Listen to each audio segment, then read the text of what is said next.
ఇప్పుడు ఎక్కడైనా మధ్య తరగతోడికి ఓ రూపాయి ఇస్తే తప్పు లేదు. పేదవాడికి ఓ రూపాయి ఇస్తే తప్పు లేదు. ఎందుకంటే ఆళ్ళ కష్టానికి ఫలితం అని. కానీ బలిసినోడికి రాయితీలు ఇవ్వడం ఏంటి? సరే అదేదో పెట్టుబడిలో ఒక వ్యాపారంలో పెట్టుబడి పెట్టడానికో, లేకపోతే రాష్ట్రంలో పెట్టుబడి పెట్టడానికో, పరిశ్రమ పెట్టడానికో అవకాశాలు ఇచ్చారంటే ఒక అర్థం ఉంది. కానీ ఏళ్ల తరబడి టాక్స్ ఎగ్జంప్షన్ ఇచ్చేదేంటి? అది కూడా స్టార్ హోటల్‌కి. స్టార్ హోటల్ అంటేనే ఆ బిల్లు చూస్తే స్టార్లు కనబడతాయి. అట్లాంటి స్టార్ హోటల్‌కి రాయితీలు ఇవ్వడం ఏంటో అర్థం కాదు. అది కూడా పన్నుల్లో రాయితీలు. తాజాగా స్టార్ హోటళ్ళకి రాయితీలు.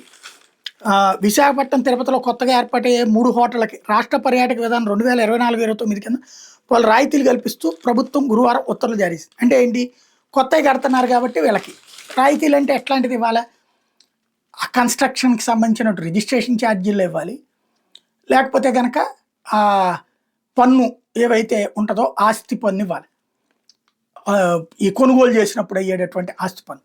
ఇప్పుడు వీళ్ళకి ఏంటయ్యా అంటే వరుణ్ హాస్పిటాలిటీ సంస్థ విశాఖలో తాజ్ హోటల్ని అభివృద్ధి చేసి 5 స్టార్ డీలక్స్ హోటలు, దానికి అనుబంధంగా సర్వీస్ అపార్ట్మెంట్ నిర్మిస్తోంది.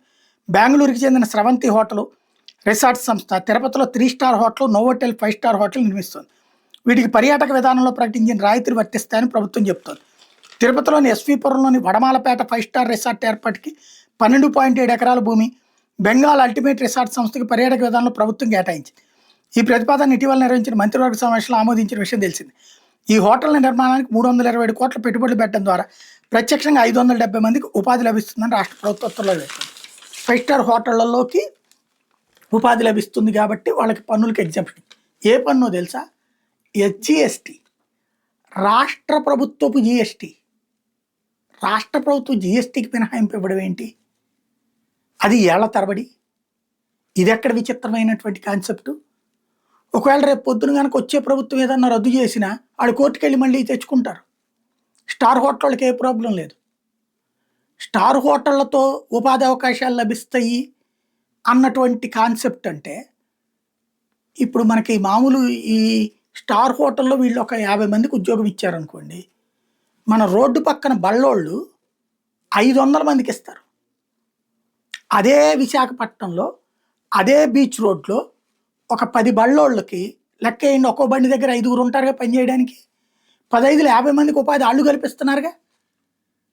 వాళ్ళకి ఏమైనా ట్యాక్స్ ఎగ్జంప్షన్ ఇస్తారా? ఇట్లాగా వాళ్ళకి రూపాయి అక్కడ దాంట్లో పడుతోంది క్యూఆర్ కోడ్ ద్వారా. ఖచ్చితంగా వాళ్ళు జిఎస్టీ కట్టుకోవాల్సి వస్తుంది. వాళ్ళకి ఇవ్వండి.